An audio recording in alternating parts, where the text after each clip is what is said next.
Hi, Dave. Hi, Dave. Can you hear me? Yes, I can. Can you hear me? Very good. Yep, I can. Cool. How's Bill doing? Actually, he's home finally.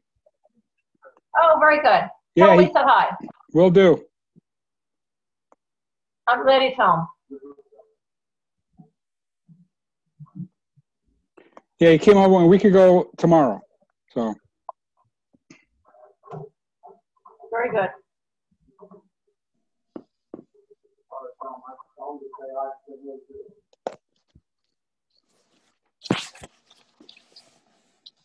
Hi, Bill. Hello, Bill. Hey, gotta fix my lighting here.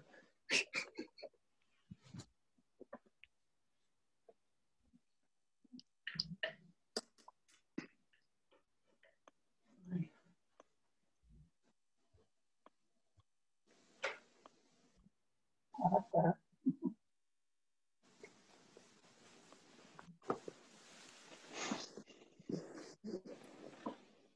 Much better.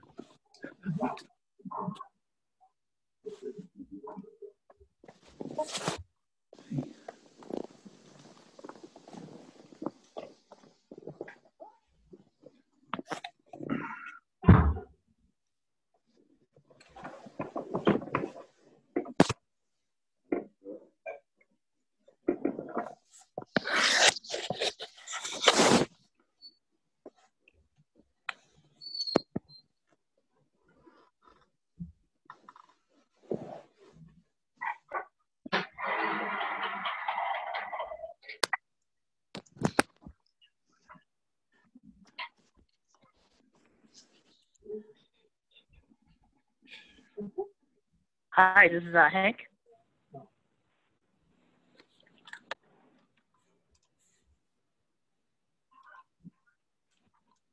Hi, Hank. Hi, how are you? Good, how you doing? Pretty good. Good.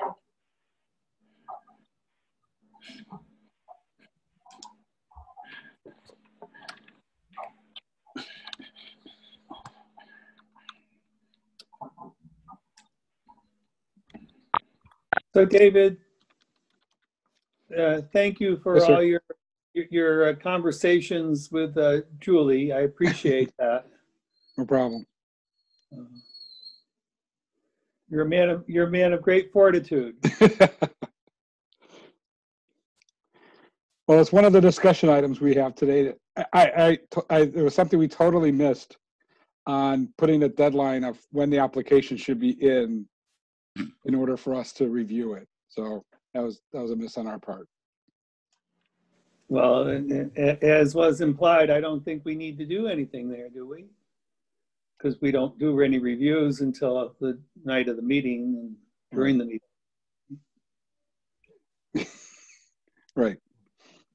Well, that's what I told Will today. I said, well, this could go either way because depending upon how many Sarah looked at, we could have a lot of discussions on these.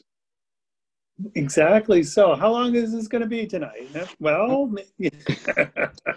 well, we also have the Dave. I should have put it in this order because do you want to take care of the cramp first? That was withdrawn, so we can have it in the minutes that application has been withdrawn. Yeah, that would be fine. Get that first, and then we can take care of the Davis adjustment and subdivision. I think that would be a good reordering. Okay. Based on current knowledge. Yep.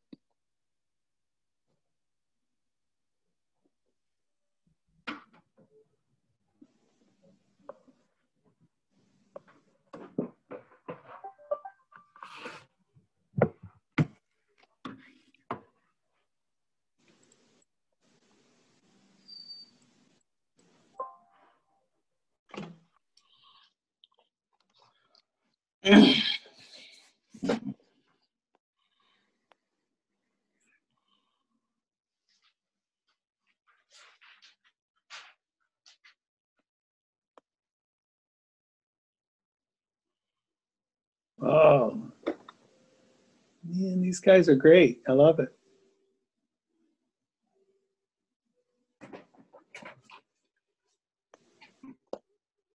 I think we're going to have a quorum. Yep.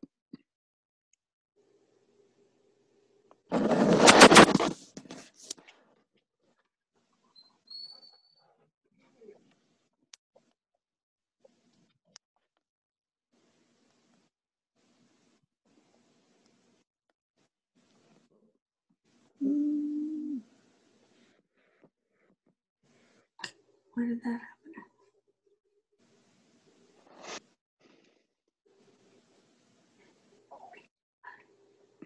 You go up there, you will switch to gallery. Just clunk, push there easily. Just click.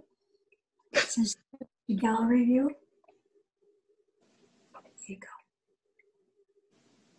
Thanks, Joyce. You can hear. That's right. I'm leaving.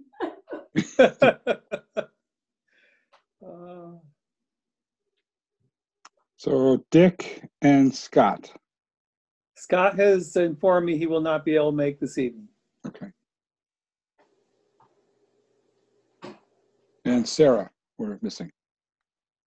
Sarah and Dick.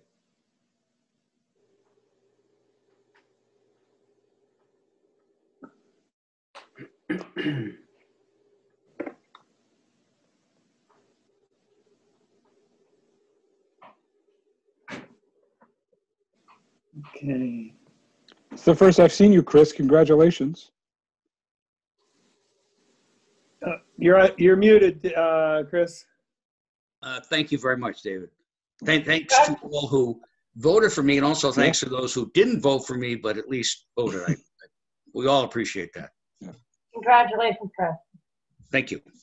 Congratulations. All the people who had signs in front of my house won. So that's the trick, huh? Put I the think sign in that front. may be it, yeah.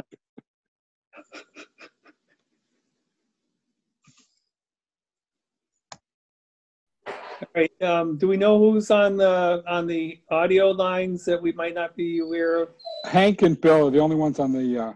Hank is Okay. the only one on the audio. Hi, is Hank here? Thank you, Hank. And Sarah looks like she's coming on board. Excellent.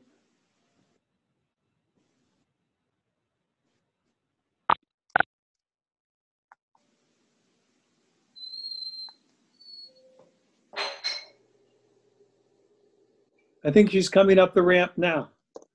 All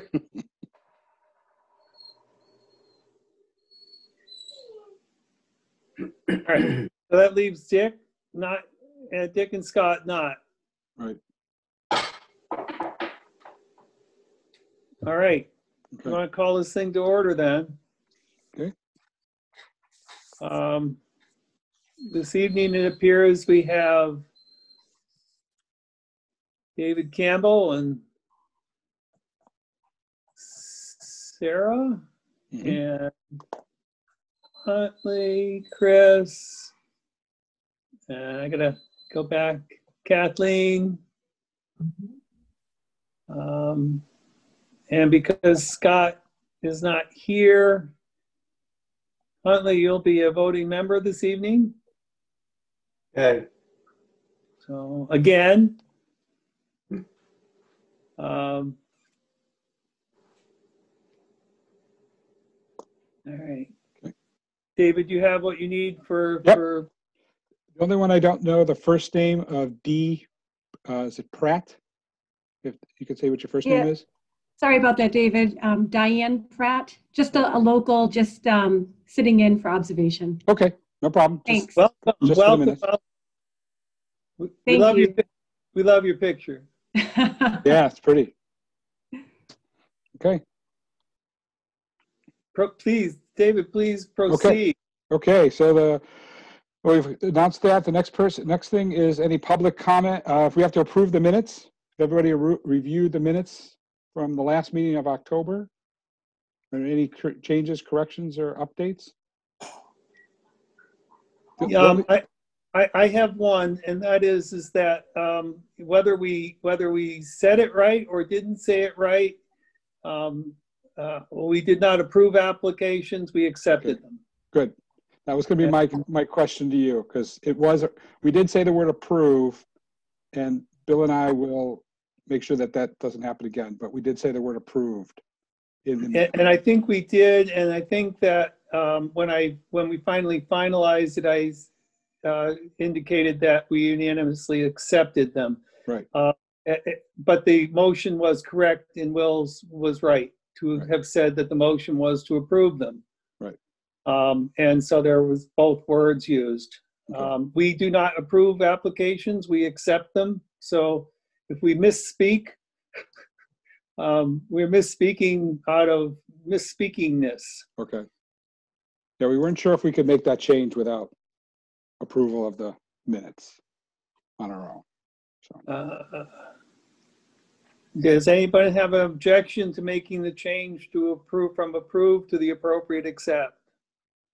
Well, I move that we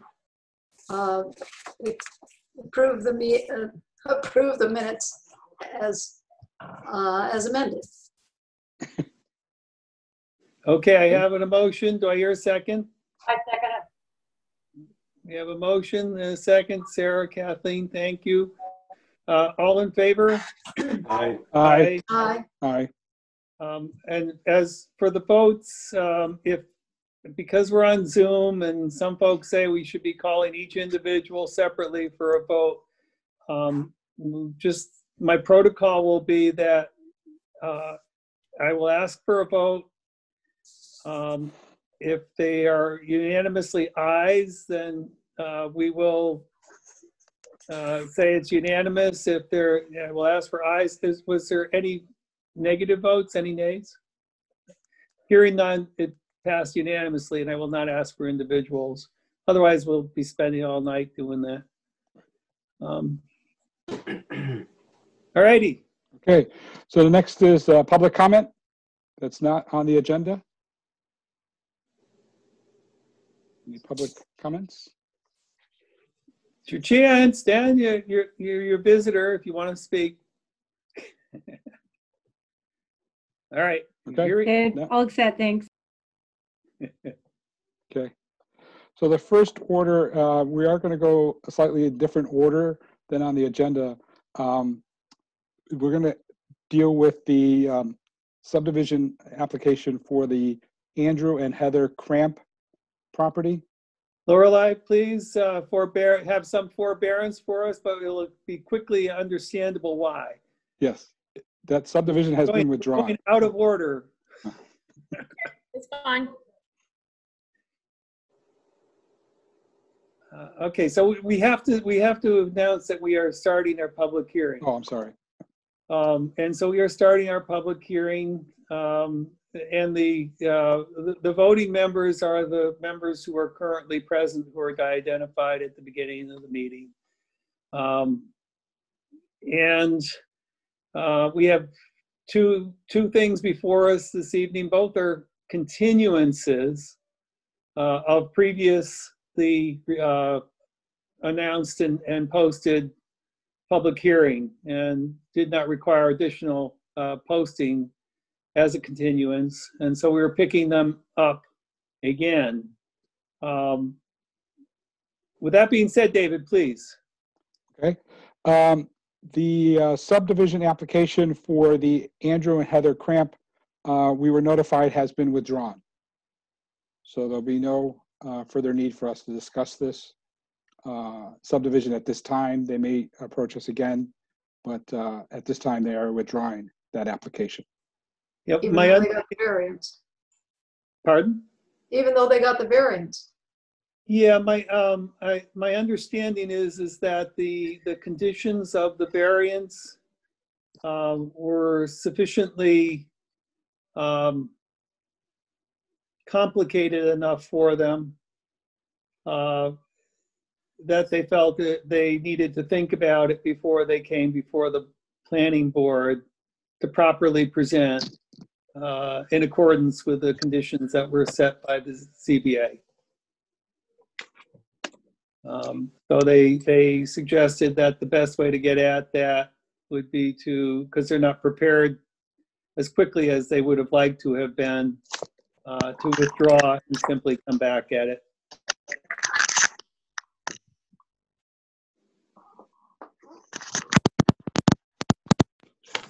Okay. I see we have Mr. Bennett. Yes. All righty. So, Mr. Bennett, you will also be a voting member this evening, as you know you always are if you're here. But we are announcing you. We are in the public hearing portion of the meeting, and I have to announce you. Oh, well, I stand announced. Very good. Welcome. All right, maybe I should take this off so I can put it on when it's time to. There you go. The other, the Scott is not here, and Huntley is our alternate, and he will be voting this evening. Okay. So the next order of business is that's the boundary line adjustment for the Davis property that we were discussing at the last meeting. Everybody should have gotten the documents. I do have them up on my computer if you would wish me to bring them up. Please. Will do.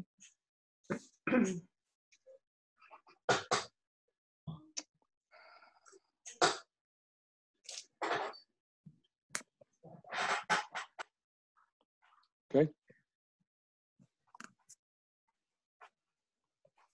So this is let me shrink it a little bit. I know it's hard to see, but everybody should have gotten copies of this.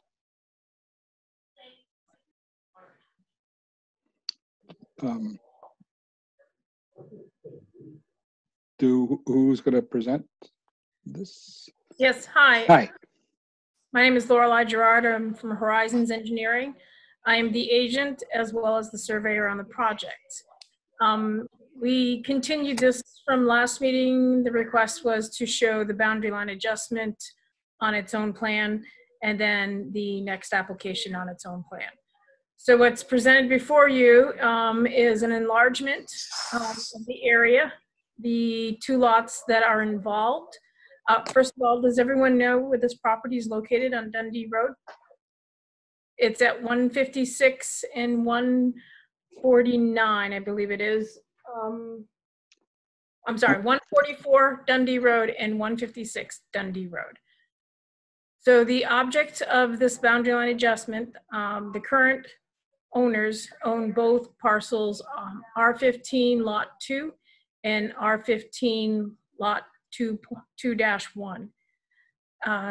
The object here of this boundary line adjustment is to have a 90-foot strip taken from R15 parcel 2 and given to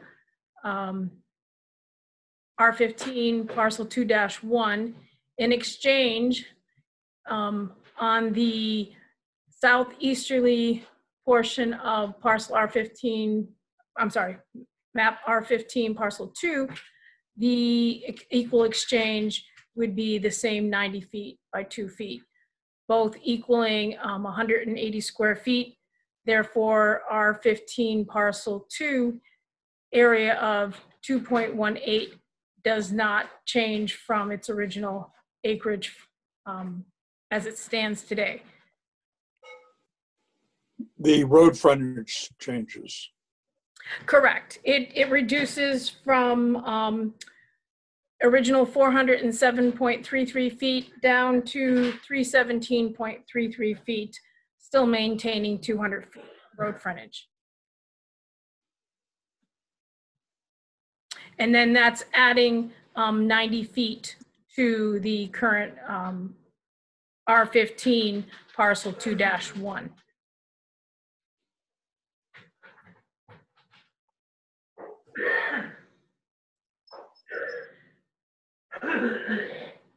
So where we're showing the equal exchange, this is what the purpose of the boundary line adjustment is so that the next application will explain why we need 90 feet. But for this, it's just an equal exchange. Okay, is there any discussion? Well, we made a suggestion that would make it clearer, the last meeting, of making that into a triangle. I guess that wasn't acceptable to the owners. Correct. They had no desire to make a triangle. And they pointed out to me that in 1994, there was a subdivision approved by the planning board, and that would be on R8 lot 27, where there was a strip added to a larger parcel. What I could tell was it was something to do with a roadway, and there was a matter of 4 or 5 parcels that didn't have road frontage, but obtained access off of this strip and another roadway that already existed. So with that said, they chose not, the current owners chose not to make triangles and wanted to stay with their first configuration. Can I interject? After the last meeting, I thought about this after the fact, and the fact that it might not be that apparent on a map, plat, or whatever you want to call it, I think is irrelevant. I mean, if they have the proper amount of square feet, whatever, to exchange, the fact that our technology today doesn't necessarily show that, and what would people in the future look at it that was complicated? Well, we don't know how the technology in the future might make it easier to see. So I think that the fact that they apparently have done it correctly, makes the fact that just because we want a triangle is irrelevant. I think it works.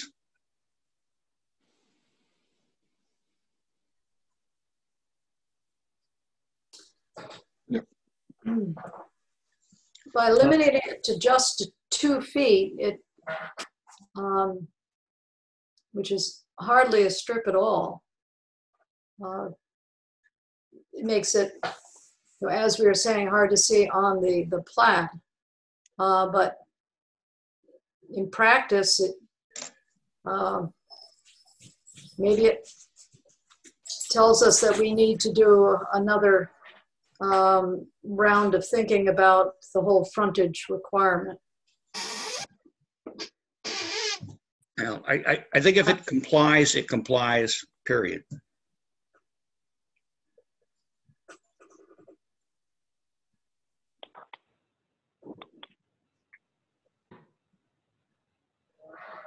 Any other thoughts? I haven't heard anybody say that it doesn't comply. Right. No, I thought last time we thought that it did comply. It's just that we'd like to see it more pronounced so you could see it. But right. I kind of agree with Chris that it does meet what we need now for 200 feet. And also with Sarah, that maybe in the future, this should be changed so if it comes up again. Yep. I agree. Okay, so this is there's 2 parts to the applications, and so this is a separate part of the application. We need to vote on that and on this part of the frontage. Have we gone, excuse me, Bill, have we gone through the checklist to make sure that all of the necessary parts are on this plat? We were talking about having that to go through the checklist before the meeting. Yeah, I have not done that with this newly set plat. I had with the earlier one. And I'm, to be honest, not totally certain. On the abutters being properly listed on this because of the fact that it has been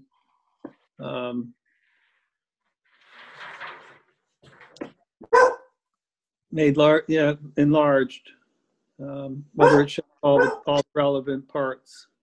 And right now I can't look at my copy and this at the same time. So, David, can you, I think this is zoomed in right at the moment. Yeah. Can you zoom out again, please? Sure. Okay.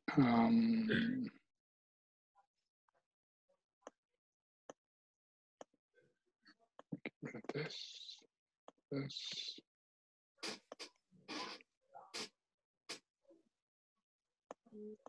Oh, out. Where would you like me to zoom into now? If we can, from the extract on the far left side. Here? Which I assume shows the abutters.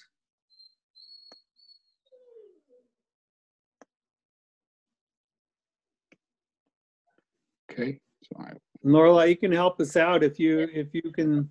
So on that insert, all we're showing at this point are around the larger parcel, the R15 2-1, just the tax map and lot number. The abutters' names and addresses are not listed on this boundary line adjustment plan, but can be added to the final.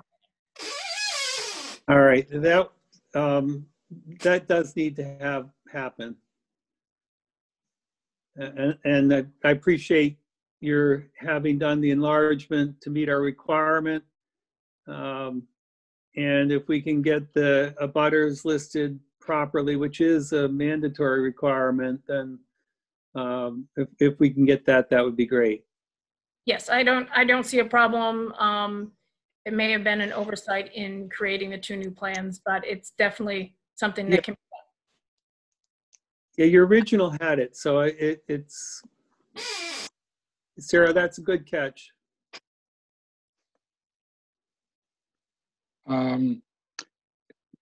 This has a name.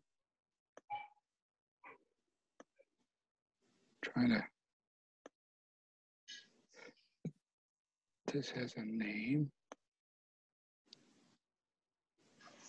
Yeah, there's only one area that has a name on it, and it's this one up here.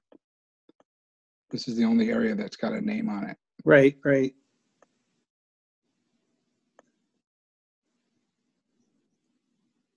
So the insert map shows all the abutters tax Right. map lot numbers that should be listed in a, we'll put it in a, like a column associated with the tax map and lot number. That would be great. I think that would meet the requirement. Sarah, do you agree? Right, I don't have the checklist. I don't have a copy of it. Okay, the remainder of the checklist was met. Okay. I checked that last time, and this is a new representation of it, and so I think the thing that's missing really is the abutter information.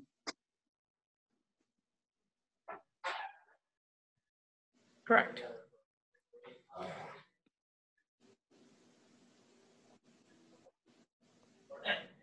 Okay.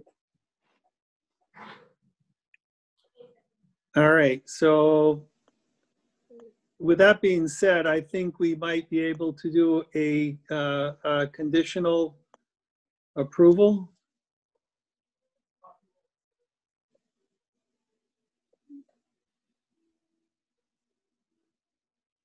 Okay. Do I hear a motion to conditionally approve with the adjustment adding the abutters? I make that a motion. Motion Motion from Chris McAleer. Do I have a second? I have a second. Okay. Second from David. Any further discussion?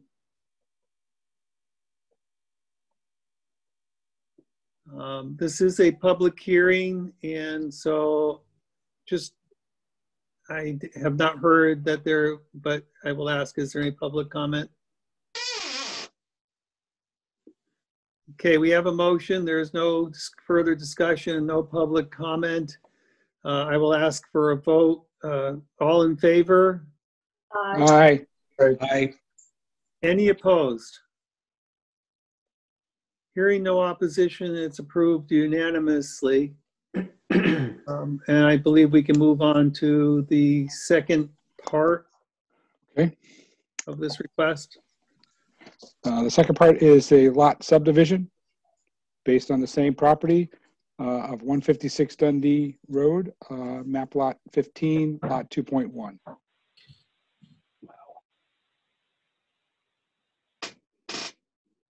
So again, Lorelei Gerard from Horizons Engineering, representing the agent for the owners as well as the surveyor on the property.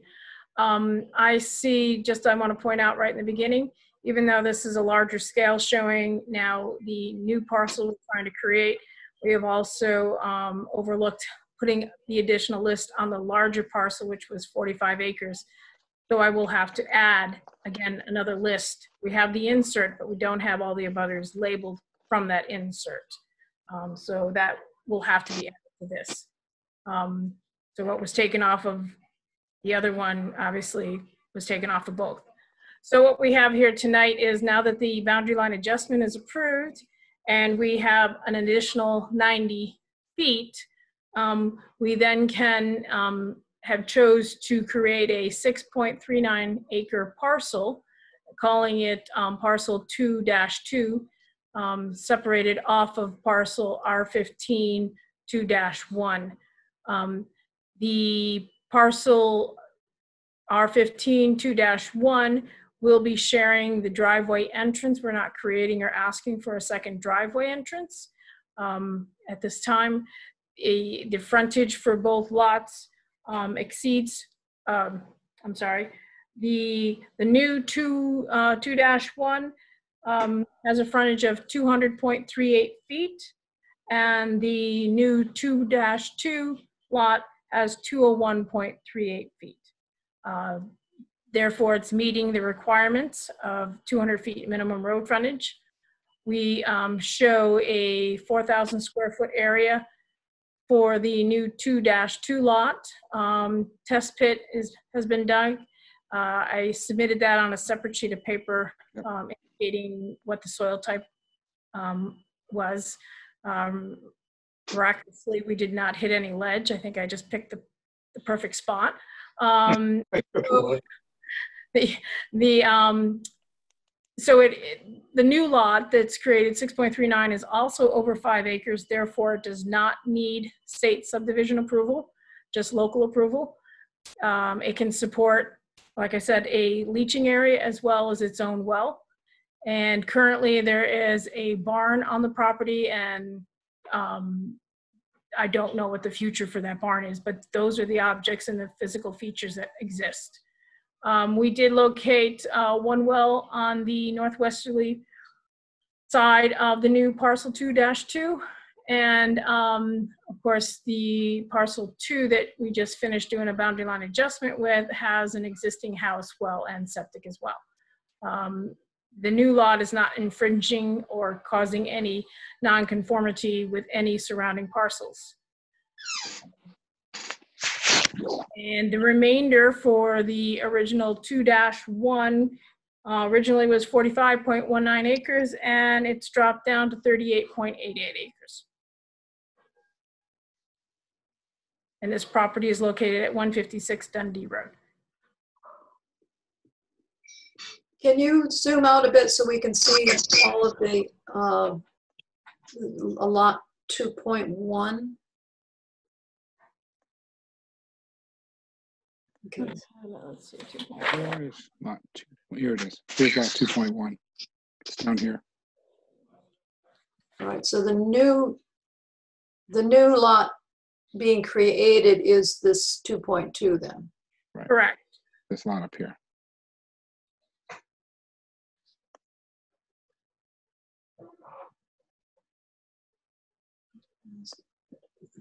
And for those that like triangles, it looks like there's a triangle right here.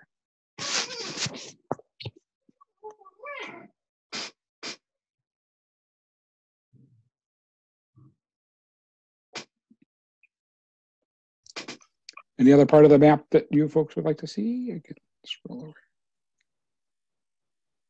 And this map was not updated, but all monumentation has been set.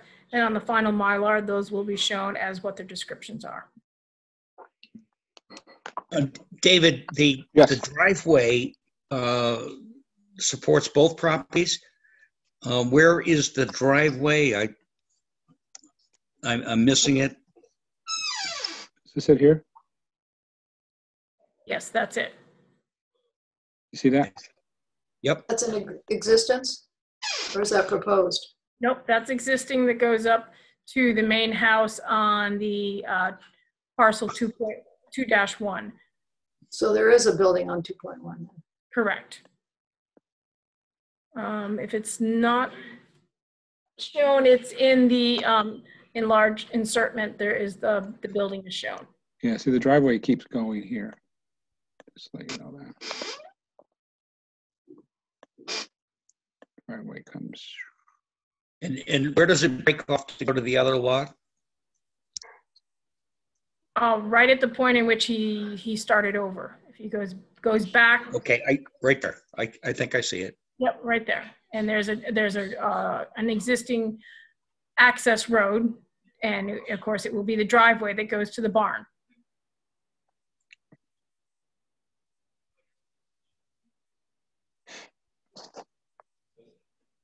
I did practice this, by the way. I've gotten better at. You're very good. Very good. David, I'm impressed.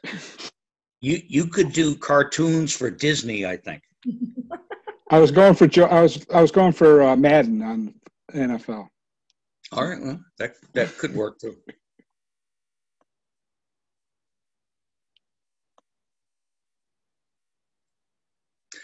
Bill, are we in a position to accept this based on the previous acceptance, based on the corollaries for the previous acceptance?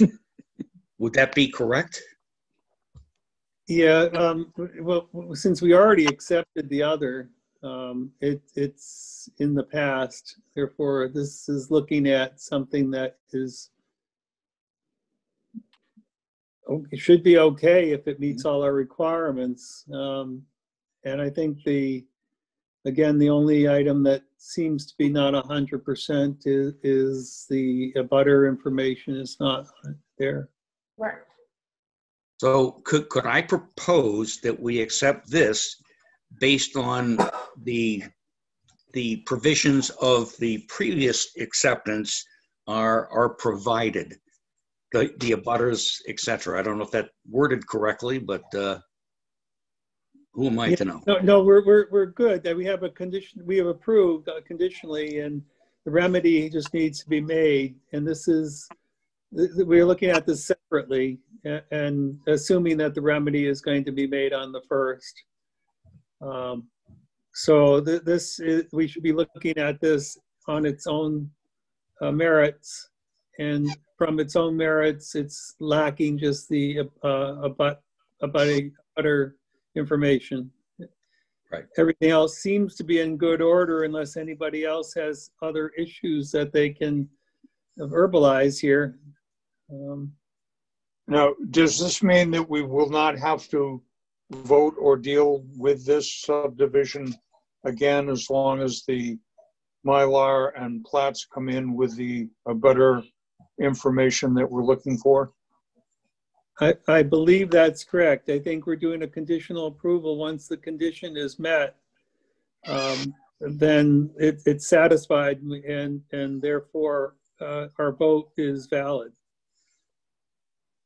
Wahoo. Could I interject something? Sure, go please. Okay, I believe this subdivision should have two conditions. I have to meet the boundary line adjustment condition first before this condition of putting the abutters on this. So this one would have two conditions, not one. Yes. as long as the first boundary line adjustment was approved, then this could be approved. Correct. Yeah, you can't have one without the other. So yeah, you have to fix both of them. Right. But this one would have two conditions, because I have to meet the first BLA condition approval to get approval before this can have any condition. Two conditions for this, one for the other. Yep. Yep. That's technically correct. You guys are very technical. All right, so do I have a motion for approval with the condition, a conditional approval with the addition of abutters on the first and abutters on the second?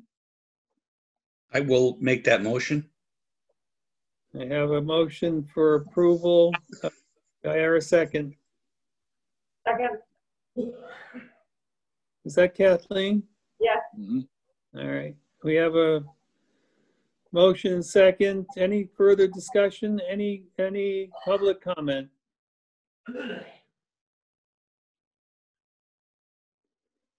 Hearing none. I'm going to put this to a vote. All in favor?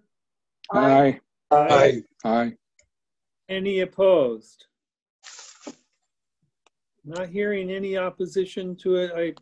We have approved this unanimously with the conditions set. I'd like to thank the board for your time, and if there's any additional fees, will the planning board secretary email me that? So when I submit the Mylars and the paper copies corrected, I will be able to submit any additional funds that may be necessary.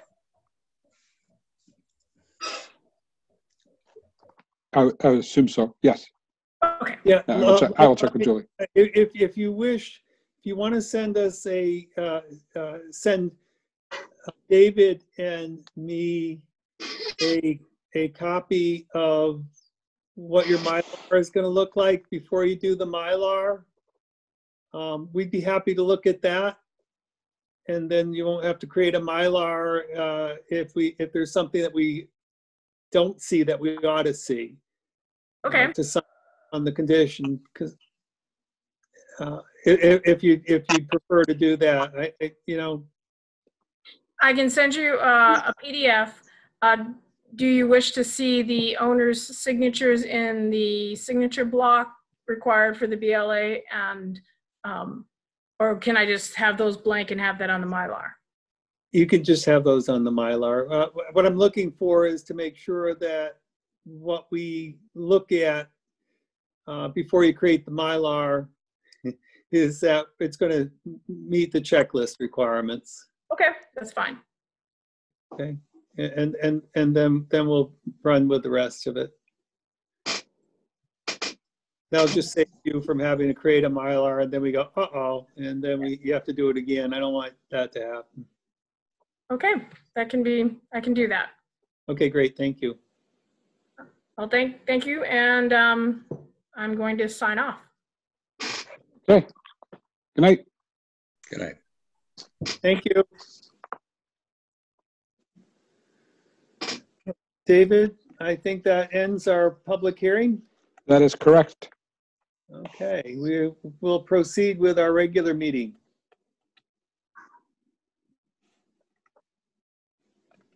Okay. The next agenda item, and just for a time check, we are ahead of schedule, is the list of short-term rental applications that was submitted. Again, it was sent out. If you'd like, I can bring up that copy. It's going to be a very small print on this screen, but I can bring that up.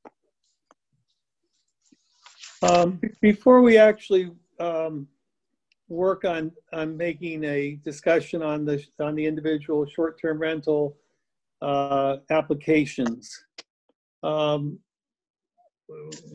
you're aware that we had an initial group applications, and then this 2 Two days others. ago, we added 2 more.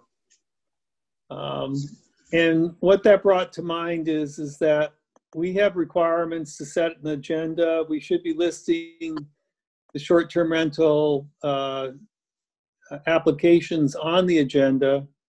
And usually we'd like to set the agenda the Friday before the meeting. At least that's what our goal is. We don't always make it, but that's our goal, to be able to do that. And if we receive applications the day of or 2 days before the meeting, that doesn't allow us to get it properly set on the agenda. And it also does not allow us adequate time, I believe, for those of us who actually look at stuff before we meet, to take time to look at these things. I don't know how many of you do that, but I'm opening up for discussion as to what you think might be a reasonable time frame for us to cut off the applications prior to our meeting. Just open discussion, guys. What do you think? I like the Friday before a meeting. I think it also, Dick, would help Julie so that she's not pressed to push things through or. Well, she's doing the research on the cards, the owner's cards. So, yeah, I think we should give her as much time as possible because she is finding discrepancies between what the people are advertising and what their septic approval is. So, let's not rush through any of this. People are operating anyway, right? Yes. We're not stopping anybody from operating, so it's nice that they're applying, but I don't see that we have to put a rush on any one application or any group of applications if they're coming in, too late to do a good perusal. So my understanding, Phil and Dick, is that if somebody puts in an application, they're conditionally approved right up front. And then, it would be a problem, I think, if they weren't conditionally approved, because if they missed that deadline, there'd be like 5 weeks before we could review it again. So as long as they're conditionally approved, I think that works, that you could do Friday. But then again, we can come back at the next meeting, and if we know the information is not correct, throw it out. Is that the way it works? Am I being clear? Not the way I work it. I don't see that we give them a conditional approval just because they put in an application. I think we have to look at the application. And I would just say, nice to have, a couple days to do that in order to do a good job of it. So, yeah. Chris, I'm not sure I understood what you're asking, but let me see if I can run it through what I think the process is. Okay. And maybe I'll answer your question doing that. And that is that right now we have probably 100 properties that haven't put forward an application, and they need to. And right now, currently, we're not saying if you haven't put in an application that we're going to start fining you or anything like that. We haven't done that, but we have said that you got to put one in. And it doesn't mean you have to stop renting your property until it goes through the process. But once we really, for this piece of the process, it needs to find its way to the planning board meeting once a month, as all we meet, and then the select group, they may or may not want to deal with it the following Tuesday, based on the timing. It may be 2 weeks from, or 3 weeks, or depending on where they are in their schedule and what their requirements are. So between the time somebody puts in an application and the time it might get approved, could be as many as 6 weeks. Yep. But we're not stopping them from renting while that's happening. Then you've answered my question. Okay, that sounds fine to me. I thought you were worried about that, and we're not saying that, and it doesn't mean we're going to approve them necessarily. Well, but right. Or whether we'll accept the application. The application might be flawed, but that doesn't stop them from being able to do. We're not trying to do that. It's Right. not a gauntlet that we're trying to say, if you don't do this, you got to stop. The whole idea is really to try to process the applications so that we get a good look-see based on what we know, whether or not somebody's giving us the good skinny on what's going on with their property. Most people, it's going to be no problem. It's going to be, we'll receive it. Oops, you forgot to give us a number or whatever. And Julie's doing the good work up front on that, to ask the questions, to say, hey, you forgot to do this. And by the way, Dick, she's doing a great job. Mm-hmm. Yeah, you've answered my question. Thank you. Okay. Not to put a wrench in it, but it would apply to somebody that would be new. Would it? A new owner, somebody that's not operating today, buys a property and wants to open up a short-term rental. Could they begin to operate prior to submitting the application?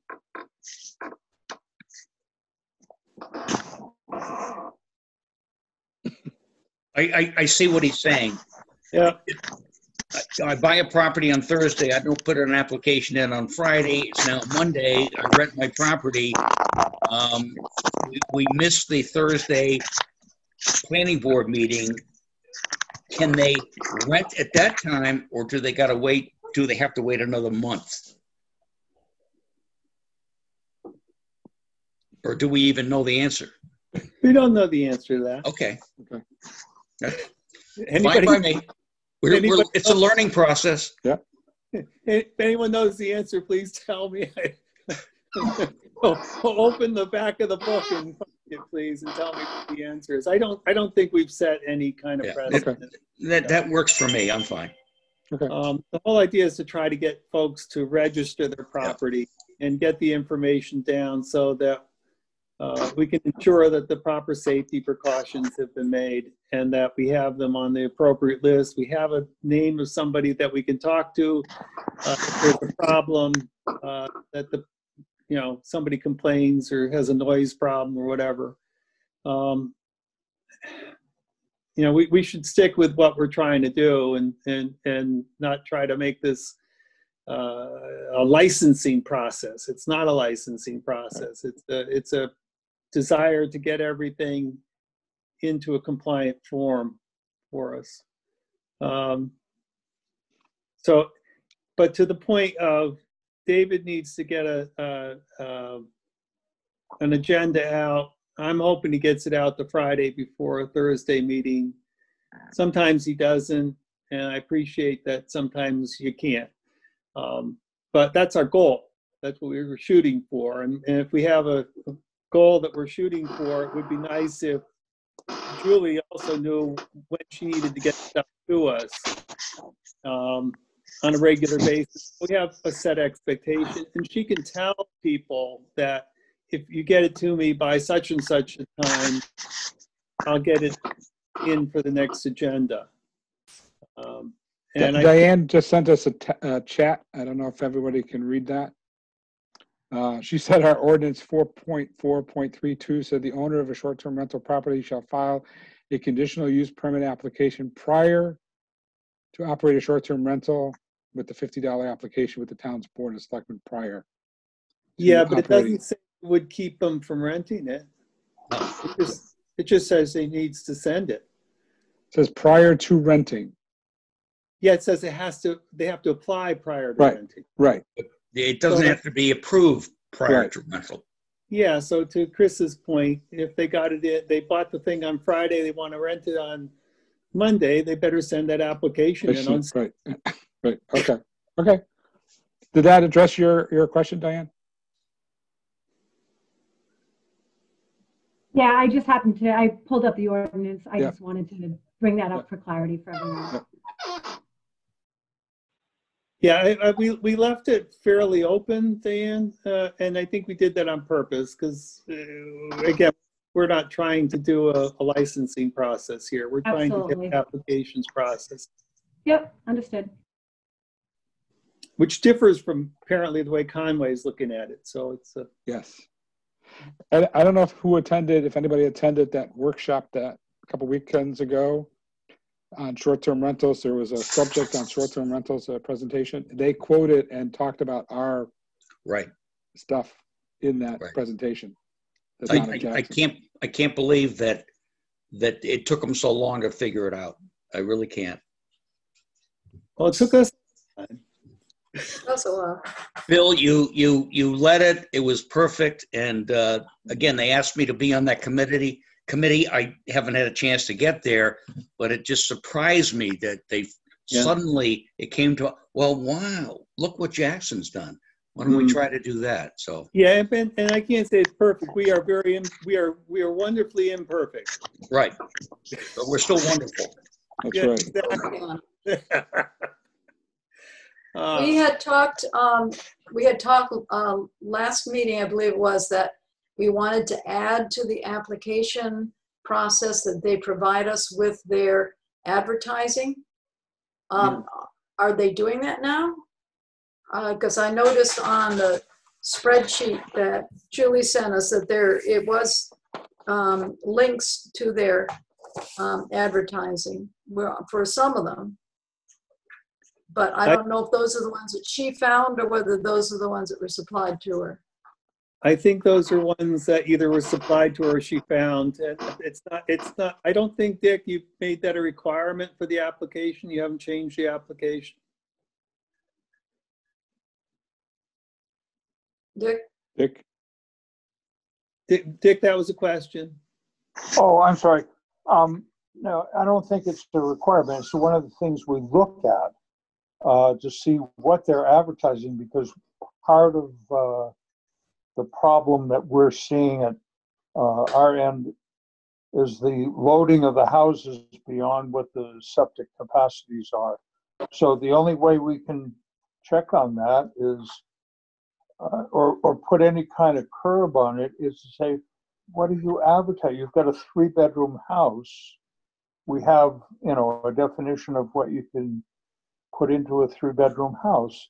And, we're seeing 10 or 15 people at the house. So, or the neighbors are. We're getting the pushback from the neighbors saying, hey, what's going to happen to my well? What's going to happen to the effluent?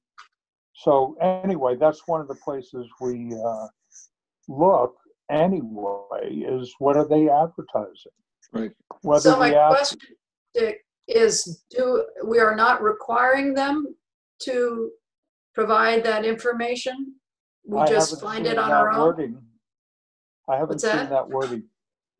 Yeah, I guess the question, Dick, I have for you is, do we need to make a change in what we have for the ordinance in order to allow that? Or do you feel that's something that you can simply do by making a change in the application?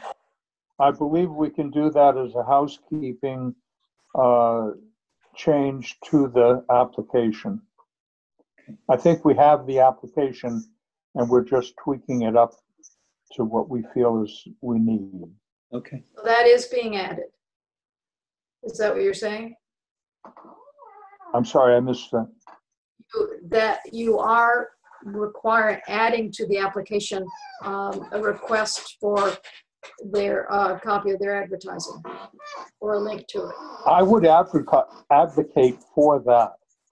I would like to see that, because I think that would be really helpful to kind of right Right. at the beginning. I Let's was get just it trying- straight. Okay. I'm just wanting to make sure that we are moving in that direction because it certainly makes it a lot easier to evaluate. Everything we do, we go through Peter Malia to make sure that we're not overstepping, but yes. Okay. Dick, in that regard, have you found anything that we as a planning board need to do to propose, make change for this this cycle to help you with what you're doing? Well, I'm going to sit down with Julie Hoyt and see what, input she would have. She has the most to say, I think, because she's doing most of the homework. So give me a chance to sit with her and see what we can work out, and then I will bring it back to you. That'd be great. That'd be great. Okay, so let's get back to our timing then on acceptance of these applications. If you need them for Friday and Julie still needs time, it would make sense for her to accept through a week before? Absolutely. I mean, if you can give the time, like I said, nobody is going to stop operating. Right. Because the application hasn't gone through. Right. So I think that it would be fair that before a select meeting, there's a good bit of time to look into that because some of it is not straightforward. Yep. All right. So we're saying, so we're saying the Thursday prior to our meeting, yes, all the applications need to be into the office, the town office. That sounds very reasonable. Everybody agree on that? I don't know if we need to vote on that or if we can just direct. Do we have to publish that? Do we have to acknowledge that somewhere to tell people? I don't think so. I think that we can just add that to the application. Yeah. Put it on the application. Okay. I think that's reasonable. I think that if we set the expectation, most folks, when you set an expectation, they understand what they need to do. Of course, we'll always have people say, I got to have it yesterday, but and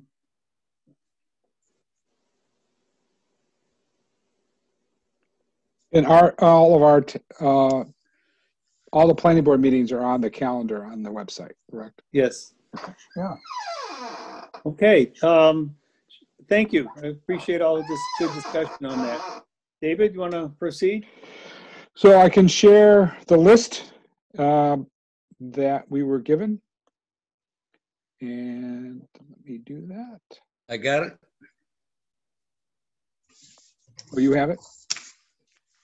I think all of us should have it. It was right on the agenda. Yes, it was. Yes, it was.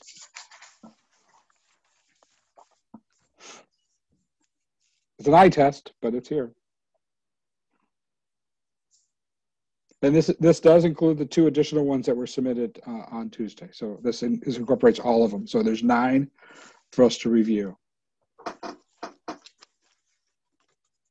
In my review of them, there were 2 that seemed to be advertising more people allowed than what their septic or approval is, or, well, we don't have septic approval. That's, are they supposed to file, when you get a building permit, are you supposed to also file the septic permit? You can't get a building permit without the state-approved septic permit. But we don't have that information because on a lot of these, just got listed no septic very file. few that we don't have. Some of the really older properties are before that procedure, but most of the time we can get from the tax cards or the file, I'm sorry, not from the tax card, but from the file at the office, what the septic approval was for.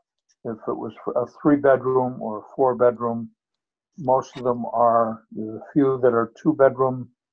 So that's within the folder in the office for that property. Right, but this list here shows that we have no septic on any of these. We're all using the tax card. That's the only documentation that we have here. It's the tax card. So from the tax card, we have how many bedrooms they Right. have. From how many bedrooms they have, we know what they should be advertising for a capacity for the house. If they're advertising for more than that, we're holding that application at the select meeting level because we want that straightened out. We want their ad with whoever they advertise through to coordinate with their the information on their tax card.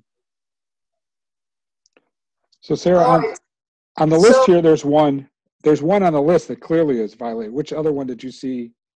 There are two that violate. But so am I understanding you correct, Dick, that if it is on the tax card that it's a 4-bedroom house, that it has a 4-bedroom septic system? The septic approval is a separate sheet. The ones I know it's a yellow sheet, hard copy, that just goes into the folder. So that information is not actually on the tax card.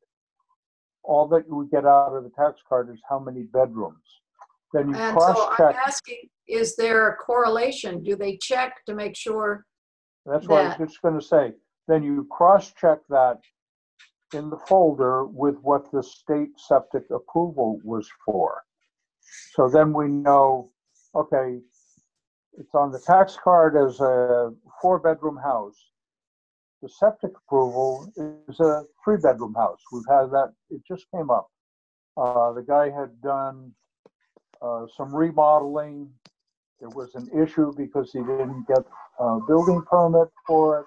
And now he says he has a 6-bedroom house. Well, he never got the building permit, and his septic approval is not for a 6-bedroom house. So, yes, we do check on that. And that's why we need some time to look into that, because it's a time-consuming process to pull the file out, go to the tax card, and then look for the septic approval. And sometimes, it's not right on top. So by looking at these, for all 9 of these, there is no septic permit on file. So, well, that's not, Sarah, that's not entirely true. I'm looking here, several of these are Wentworth condos, and there's a septic plan on file for the Wentworth, but it's not individual to the units. Right, and then when we go. I want to know what number we should be using to try to make sure that. Well, it isn't finite. You can't just say there's one number right here that we can use to check on all these. It takes some research. But the ordinance says bedrooms. But the ordinance says bedrooms. But the ordinance says bedrooms. It doesn't say septic. Right. So the research has to be done. Is that something we have to do? Individually go in and check all these files? Or are we given the information that as I understand it, the planning board is just looking at the application and saying, yes, the application is complete. We approve it. And then it goes to the selectmen. And the selectmen have Julie Hoyt look at it, and she looks up what she can and says, okay, they're advertising for 14 people. That's how an ad might, they don't really, they kind of say, well, there's a pull-out couch and there's a trundle bed and you can sleep 14 people. So then we look and say, okay, how many bedrooms are on the tax card? And if we can find a septic approval, how many bedrooms was approved for the septic system? That's the best we can do right now. I don't think there's a more finite number that we can find that answers our questions.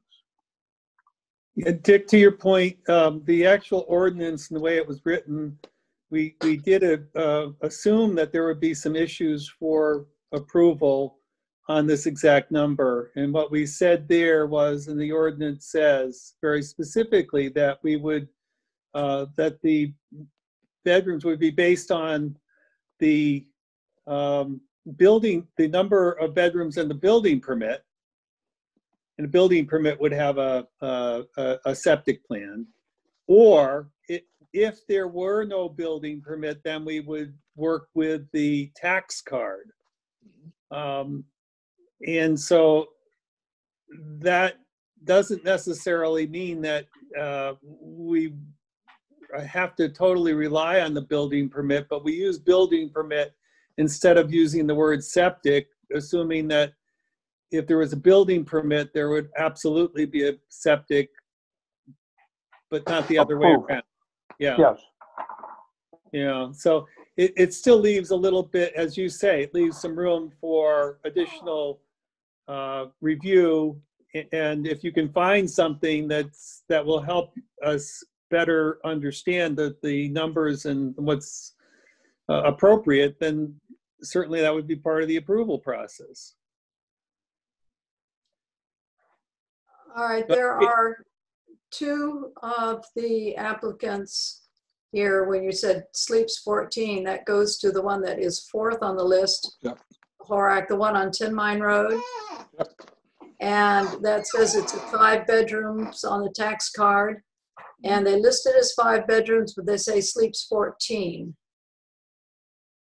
And they only have beds actually for 12 in their description of the house. So I would think that the selectmen would want them to change their listing on that.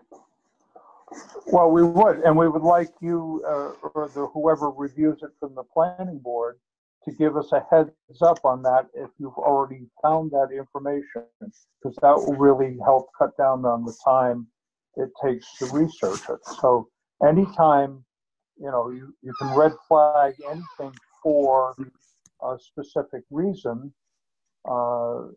please do. Yeah. Okay. That was easy to determine because a listing was given, at least in the spreadsheet that Julie provided us. There was a listing there, so you could go right to it and read the whole description to see what was in the building and for bedrooms and sleeping accommodations. That was one problem, and the other problem that I found was with it's going to be the next to the last on the list there. Baker. Brian and Kara Baker. Okay. And they have, and you've got it listed right there, a 3-bedroom listing, but sleeps 8. That would be appropriate. 8. That's appropriate. Baker, but actually in the advertisement it says it sleeps 10. Oh.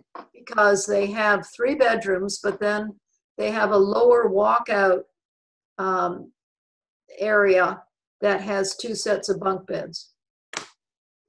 So that adds, if you add all those beds up, they can sleep 10. Do they advertise 10 or do they advertise 8? On the ad that I saw that was listed, since this is a Pinkham, what is it, Pinkham vacation rental? Yeah. Baker is a VROB. Right, but it's also listed with the Pinkham vacation rentals. And so I just looked up Pinkham Vacation Rentals and it's listed. It's listed at both places because Corte is a Pinkham vacation rental also.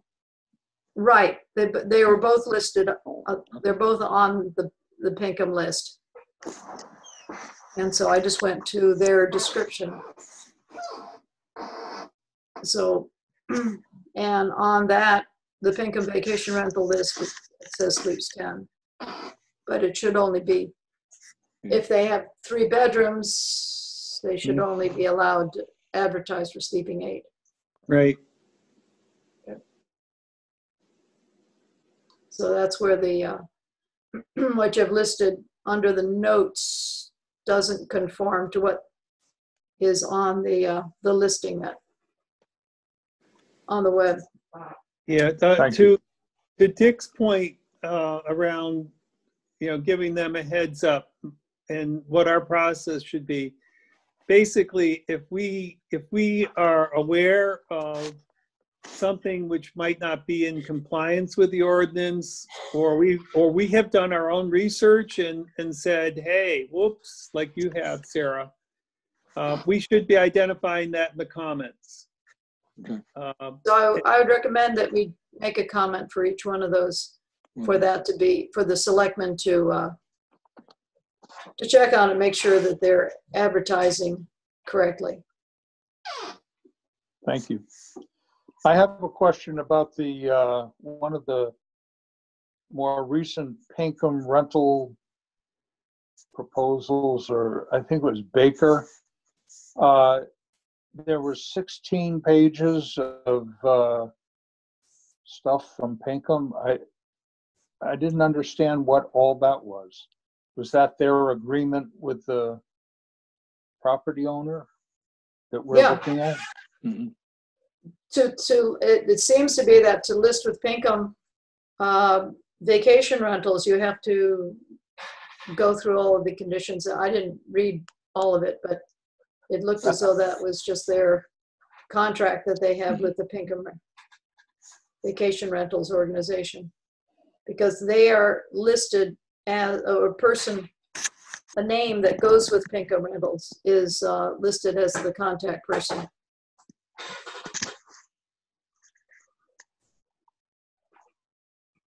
I didn't read it all either. Yeah. I fell asleep. All right. And all right, so in going through this listing then, we're going to make comments then on the Baker property. Mm-hmm. We're going to make comments on the Horak. All right. The Horak property, and identify. David, do you have information satisfactory to make those comments? Yes, I do. All right. Any other comments? I have one other that I need to mention, and that is on the Stedman Roth property. And this is one that they are Canadian owners, and we had to check with Peter Malia on how to deal with that because they are not able to get an appropriate sign off on the affidavit that's acceptable to us here in New Hampshire, because they're in Canada and they can't get there from here. Peter recommended that what we do is that we conditionally accept the application with the understanding that they would get the appropriate sign-off when they're able to get back in the States. Oh, they can't get it notarized. Exactly. Oh, right. And that was Peter's recommendation to us, Dick, that we accept the application conditionally, and that the selectmen would approve it conditionally. That sounds reasonable. Sure. So again, I think we need to make comment on that to Yes. to give you a heads up on that, and refer you to Peter Malia on the direction that he gave for that. Julie has a copy of that.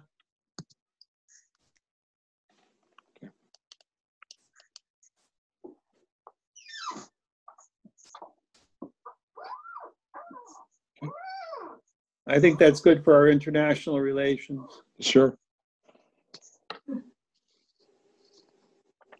Any other comments? Any other concerns? Anything else that we should be noting for, were any other, Julie did not indicate there were any other issues to the applications. Usually she kicks back very well if there's no number or something's out of whack. So she's done a really good job for us, Dick.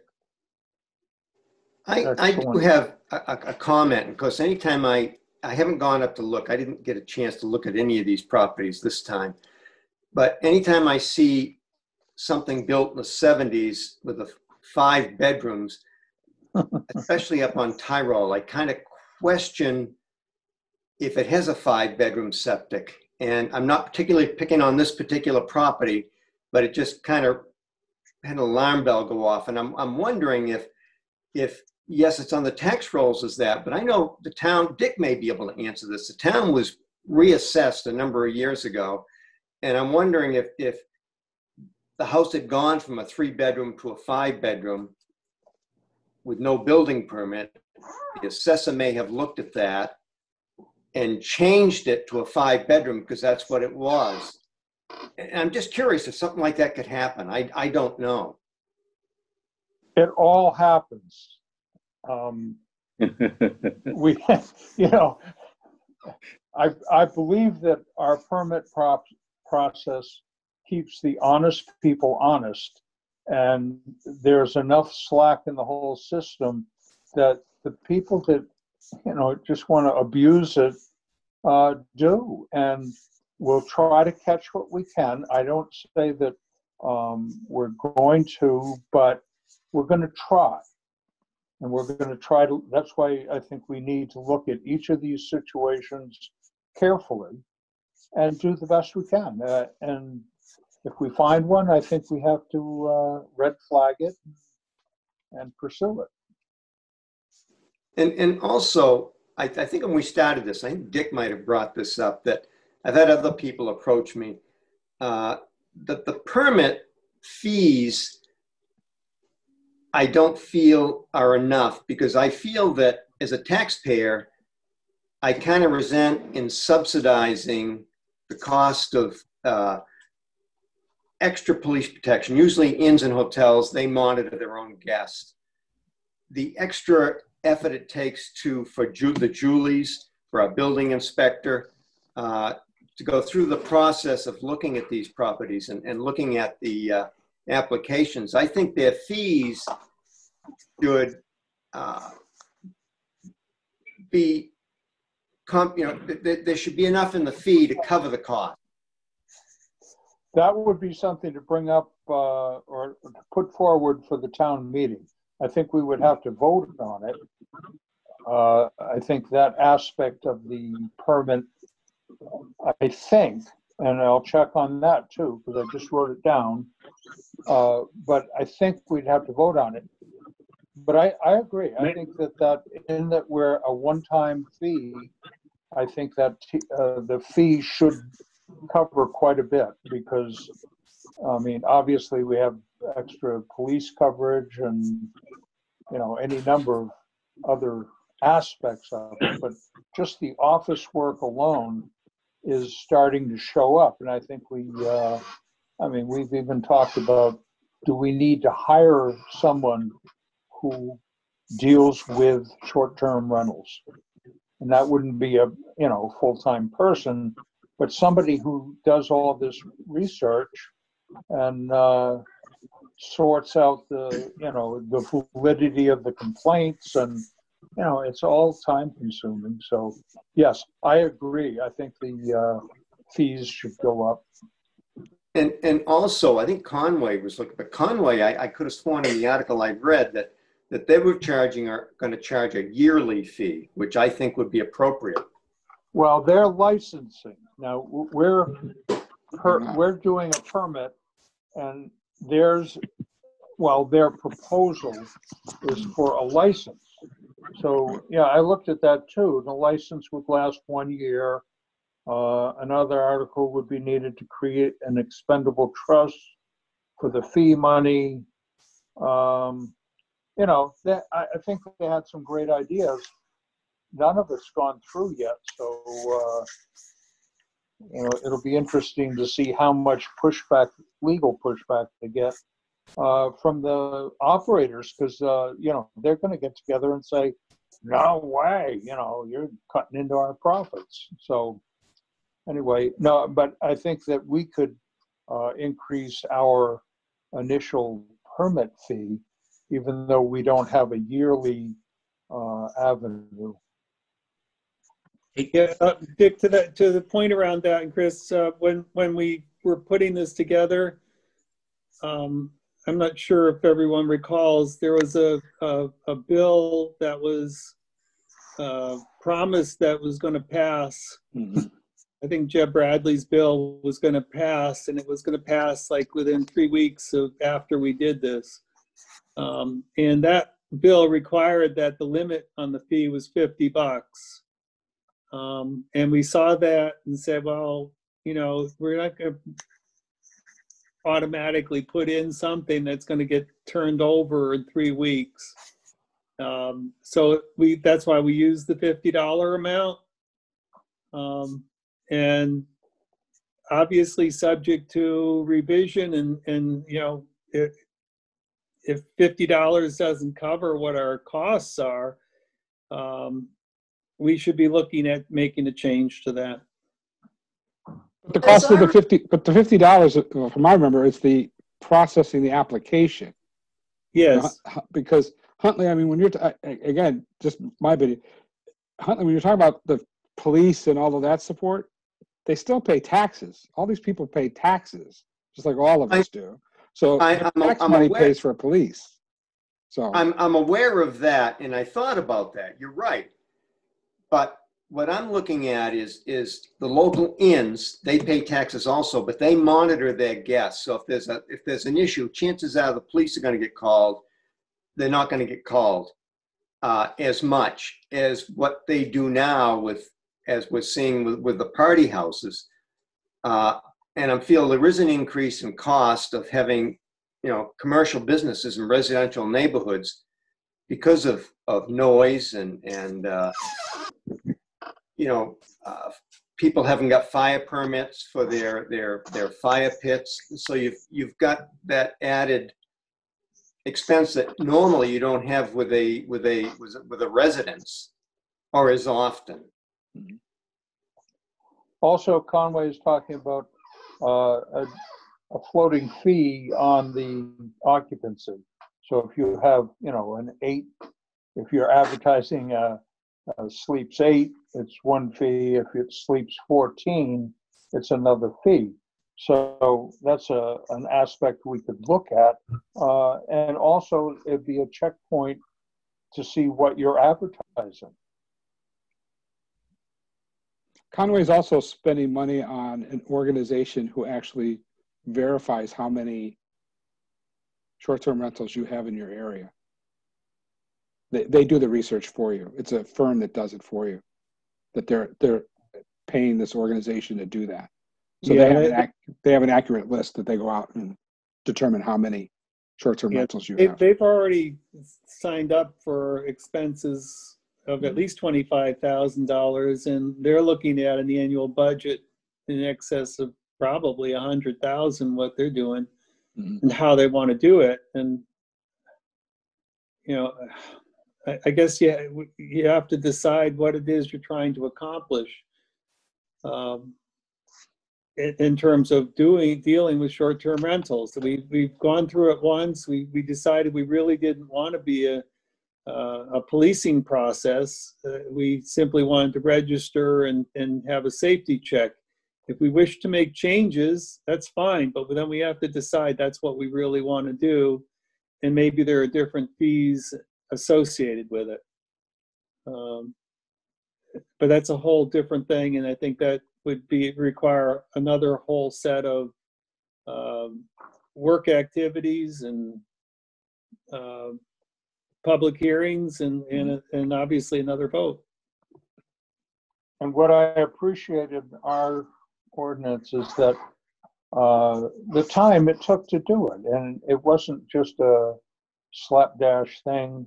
It was pretty well thought out. Yeah, we're trying to make it better, but I don't think we just went into it casually. So yeah, I don't think we're going to change it casually either. I think that this is part of the dialogue. We're going to go on and keep talking about it. I don't think any part of it is set in stone. So I think it's great. I think this is what we should do. Keep talking about it. Huntley, to add to your discussion there, the governor is talking about lowering the business tax, including the meals tax, which would mean that the real estate tax would probably go up. So all of a sudden, you're going to see our town essentially subsidizing short-term rentals. Again, that's just a quick little thought that bothers me a little bit. I don't know all the details, but that's problematic as well. I think as it turns out, we're subsidizing them anyway. But I think when we started this whole process, we felt that we had to start someplace, and we couldn't start with a lot of restrictions because we felt it would get voted down. Mm-hmm. Yep. Are public comments allowed at this point, or is that a different matter? I'm willing, can you please identify yourself? I'm willing to Sure. listen to the public. Sure. My name is Ned May. I'm one of the owners listed, and fortunately I filed the paperwork properly. I did my best. I do my best to make it available and make it a contribution to the community and not a burden on the community. I work really hard to make sure I care deeply about Jackson. And I'm listening to these comments, and I would just say this year alone, my home there has contributed over $10,000 locally across property tax, across lodging tax, and then direct payments to individuals that I employ to clean the property. So I take some offense. I understand the concerns. I appreciate them. But I think it's a net gain to the community, and I would just want to offer that in this conversation.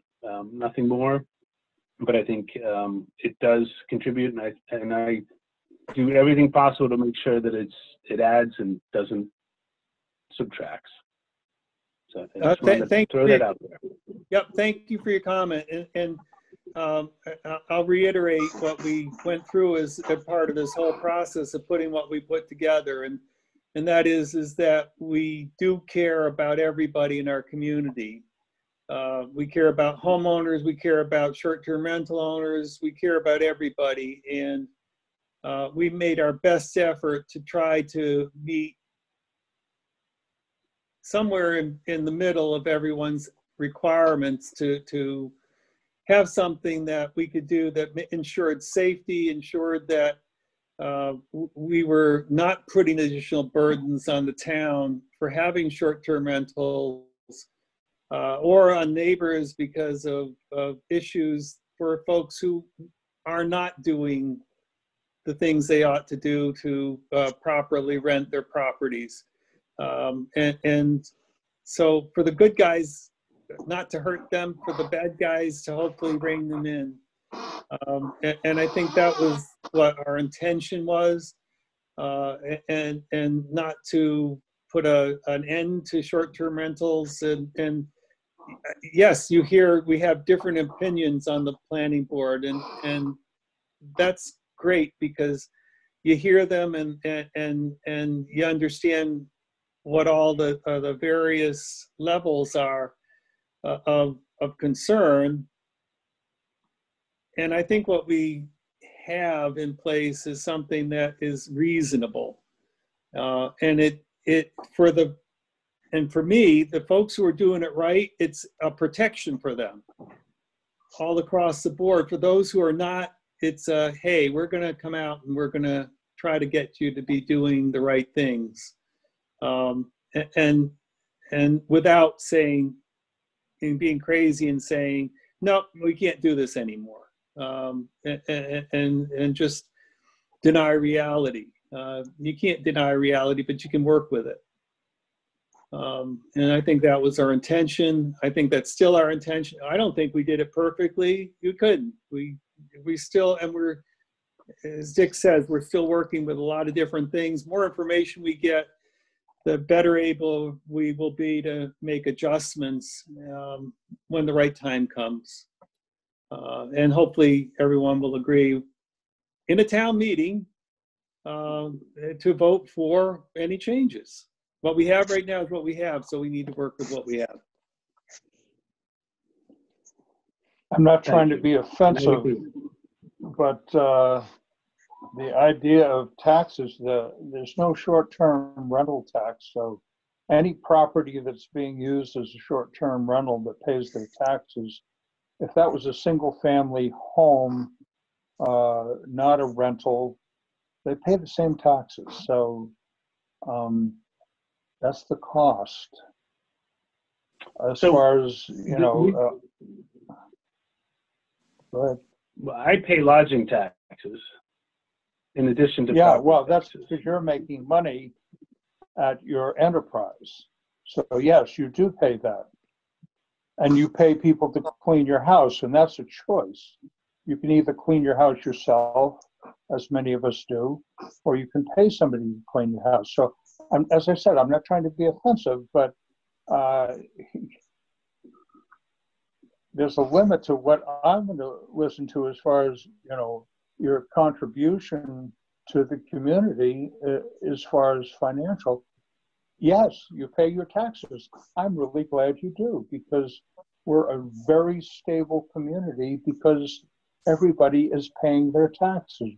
We had excellent turnout as far as taxes this half year, our half-year taxes. So we're not in any, you know, trouble. We have money in the bank. And that's the way we're going to try to operate.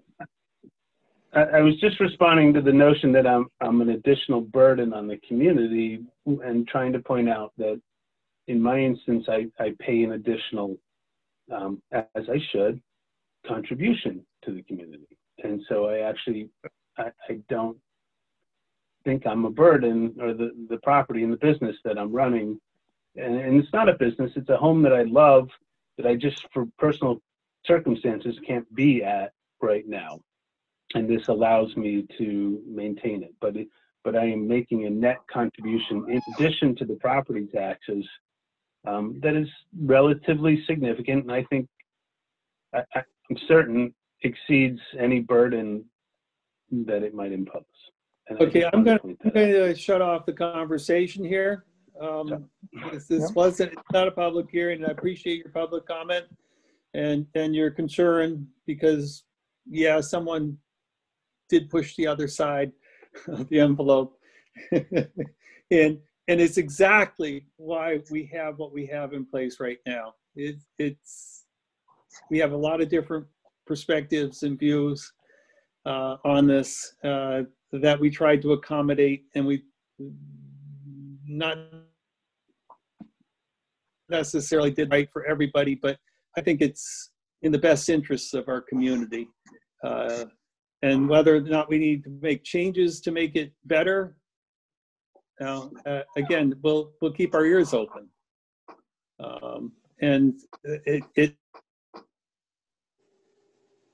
whatever we do, it works for everybody. And not everything works for everybody all the time. We can't do that. It's not possible to do that. But if we can be reasonable and even in our understanding of what the contributions are, what the benefits are, and what the things are that we don't really like about it, try to manage through them. That's what a community is about, is trying to manage through how you work with your fellow people who live and own properties with Myria. You know, how do you do it right? And that's talking, listening, and trying to do the best you can. We need to do a vote. David, can you drive us on this? You are, David, we can't hear you. Sorry. So we need to make a motion to accept these applications, correct? Yes. That would be the next line of business. Do I hear a motion to accept these applications with appropriate comments as stated in our discussion for 3 properties? Is that what we came up with? Yes, 3 properties will have comments. Do I hear a motion for acceptance of the applications listed? So Make a moved. motion. Go ahead, Sarah. Sarah's motion. Do I have a second? Second. I have a second from Kathleen.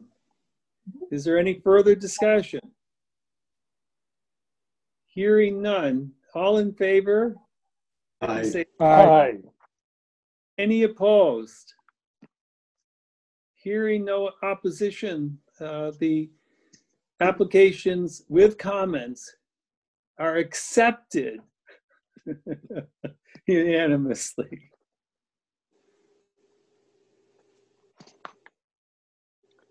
Okay, next line of business, I think, is Dick for to put his hat on. Please, Dick. And I had it right there, ready to go. I'll make a motion that the meeting is over. Second.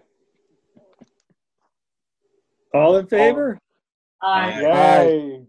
Yay. Meeting is closed. Thank you, everyone. Thank I you. appreciate the discussion. I appreciate all your comments. Now, I appreciate your speaking up. Thank Thank you, you. Ned. You leave me. David,